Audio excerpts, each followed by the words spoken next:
Selamat pagi teman-teman, selamat berjumpa kembali dalam pelajaran agama Katolik bersama Pak Sandi. Nah, ini dia ya teman-teman. Kita akan melihat perempuan dan laki-laki dipanggil untuk berkembang ya. Minggu lalu sudah kita baca secara pribadi ya. Sekarang kita akan coba bahas secara singkat tentang maksud dari dipanggilnya laki-laki untuk berkembang, laki-laki dan perempuan untuk berkembang. Nah, sebelum kita mulai, mari kita siapkan sikap, hati, pikiran untuk berdoa. Kita hening sejenak. Marilah berdoa dalam nama Bapa dan Putra dan Roh Kudus. Amin. Bapa kami yang ada di surga, dimuliakanlah namamu, datanglah kerajaanmu, jadilah kehendakmu di atas bumi seperti di dalam surga. Berilah kami rezeki pada hari ini, dan ampunilah kesalahan kami, seperti kami pun mengampuni yang bersalah kepada kami. Dan janganlah masukkan kami ke dalam pencobaan, tetapi bebaskanlah kami dari yang jahat. Dalam nama Bapa dan Putra dan Roh Kudus. Amin. Selamat pagi kembali Pak Sandi ucapkan untuk kita semua. Nah, berkembang sebagai laki-laki atau perempuan. Ini ya teman-teman. Kita dengan ciri-ciri fisik kita, ya kita harus sadar betul ya. Apakah kita laki-laki? Apakah kita perempuan? Nah, kalau kita laki-laki, berkembanglah sebagai laki-laki.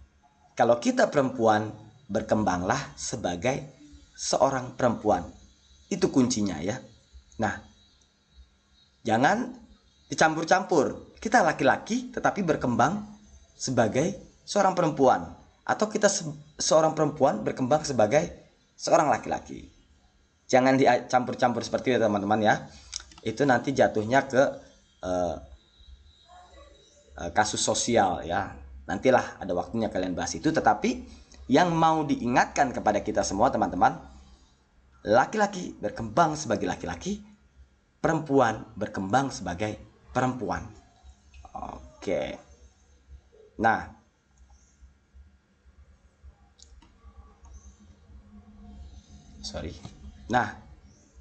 dalam penjelasannya ya, ketika kita semakin bertumbuh, kita dapat membimbing, menuntun, bahkan menggendong anak yang kecil seperti tampak pada gambar 1.3. Ini ya teman-teman ya.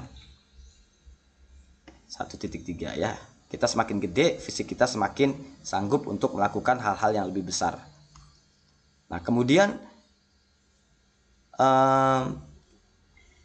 kita perlu menyadari bahwa pertumbuhan dan perkembangan itu terjadi dalam diri kita, baik secara jasmani maupun secara jiwani ya.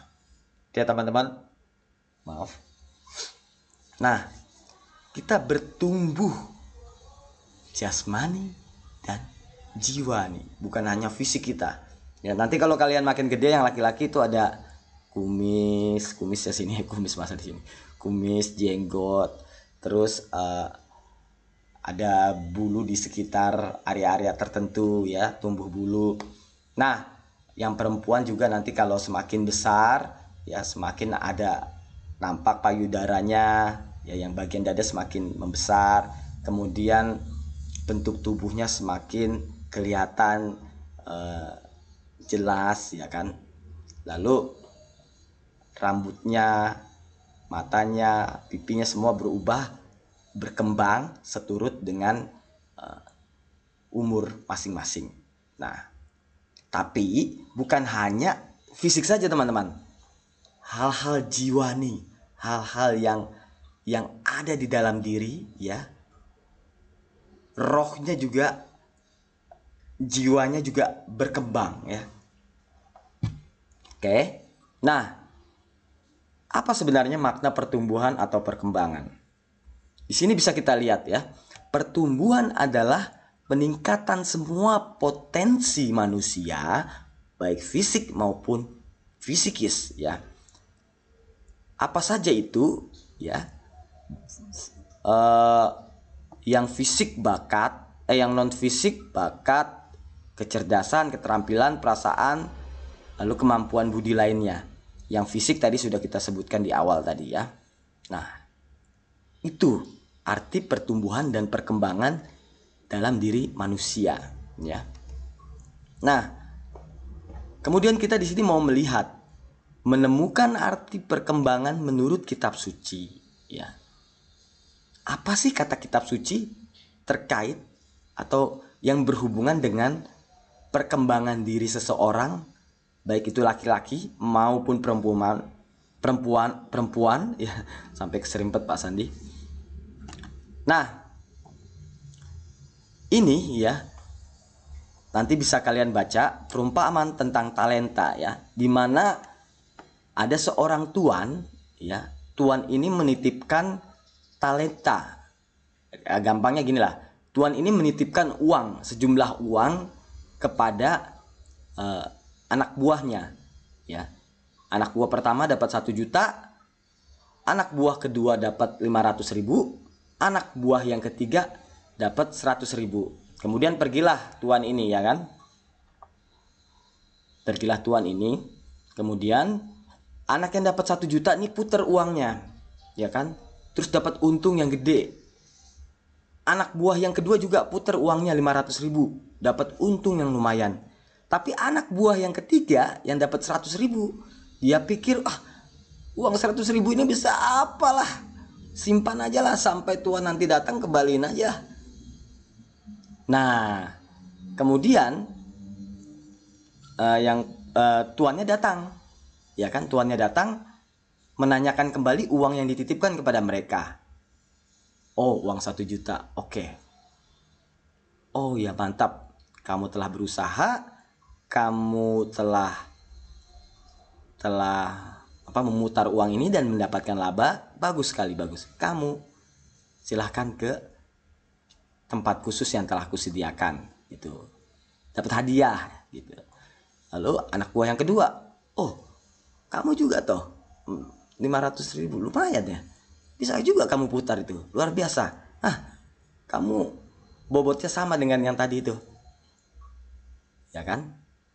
Pergilah anak buah yang kedua ke tempat yang anak buah pertama itu juga ya kan. Walaupun ya labanya kecil ya, karena dia juga modalnya juga dari yang kecil 500.000 ya kan. Tapi kalau mau dihitung untung-untungan, mana yang lebih besar, untung yang pertama ya kan, modalnya lebih besar kayak gitulah. Tapi tetap sang tuan memperlakukan anak buah yang kedua ini mendapatkan hadiah yang sama gitu loh. Datanglah anak buah yang terakhir ini, 100.000, nggak kamu apa-apain.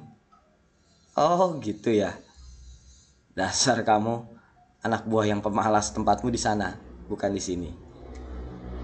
Nah, kurang lebih ceritanya seperti itu teman-teman ya. Artinya apa? Artinya dalam diri setiap orang telah diberikan talenta ya. Talenta atau bahasa yang lebih mudah dipahami adalah bakat ya. Sekecil apapun teman-teman, dalam diri setiap orang itu ada bakat ya. Sekarang yang jadi masalah adalah bakat itu dikembangkan atau tidak? Bakat itu diasah atau tidak? Itu yang menjadi pertanyaan teman-teman ya. Tentulah Tuhan Yesus, Allah Sang Pencipta, dan Roh Kudus yang menyertai dunia ini mengharapkan setiap orang mengembangkan bakat yang dimilikinya. Ya. Tetapi itu semua tergantung dari kita masing-masing. Ya, apakah mau atau tidak untuk mengembangkan itu? Nah, itu ya teman-teman. Untuk teman-teman ingat, Tuhan telah memberikan bakat dan kemampuan kepada kita masing-masing. Kita punya tanggung jawab untuk dapat mengembangkannya. Kesungguhan dalam mengembangkan bakat atau kemampuan akan berguna bagi diri sendiri, sesama, dan memuliakan Tuhan. Itu teman-teman ya. Jadi teman-teman mulailah mencari bakat kita itu apa ya. Kemudian kembangkan, karena bisa jadi kalian hidup dari bakat itu. Banyak orang yang hidup dari bakat itu ya. Maksud Pak Sandi, banyak orang yang akhirnya memenuhi kebutuhan hidupnya melalui bakat-bakat yang dimiliki. Itu dia teman-teman. Jadi perkembangan pada diri manusia bukan hanya terjadi pada fisik, kejiwaan, tetapi talenta juga harus dikembangkan. Bakat-bakat yang teman-teman miliki silakan kembangkan ya. Terutama kita dalam masa sekolah, masa pembelajaran seperti ini ya kan. Kita justru harus semakin rajin menemukan bakat dan mengembangkannya ya. Bukan rajin di atas kasur ya teman-teman. Bukan rajin menutup mata kemudian sampai lupa bangun, atau sampai lupa mengerjakan tugas, membantu orang tua. Ya bukan itu teman-teman ya. Tapi kita rajin untuk mengembangkan diri, mengembangkan kejiwaan kita serta talenta. Ya. Cukup teman-teman.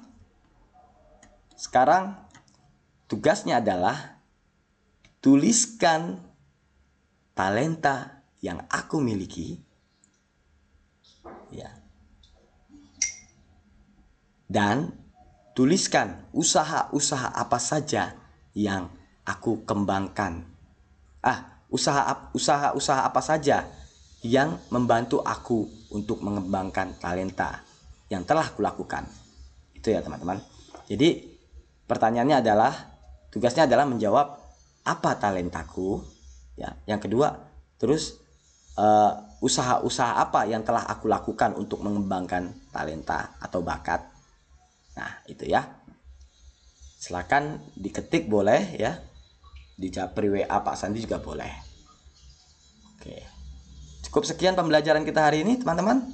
Semoga teman-teman semakin berkembang secara fisik, kejiwaan, dan juga ikut mengembangkan talenta. Sekian dari Pak Sandi, terima kasih.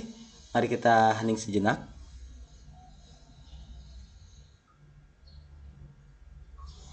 Marilah berdoa dalam nama Bapa dan Putra dan Roh Kudus. Salam Maria, penuh rahmat, Tuhan sertamu. Terpujilah engkau di antara wanita, dan terpujilah buah tubuhmu Yesus. Santa Maria, Bunda Allah, doakanlah kami yang berdosa ini, sekarang dan waktu kami mati. Dalam nama Bapa dan Putra dan Roh Kudus. Amin.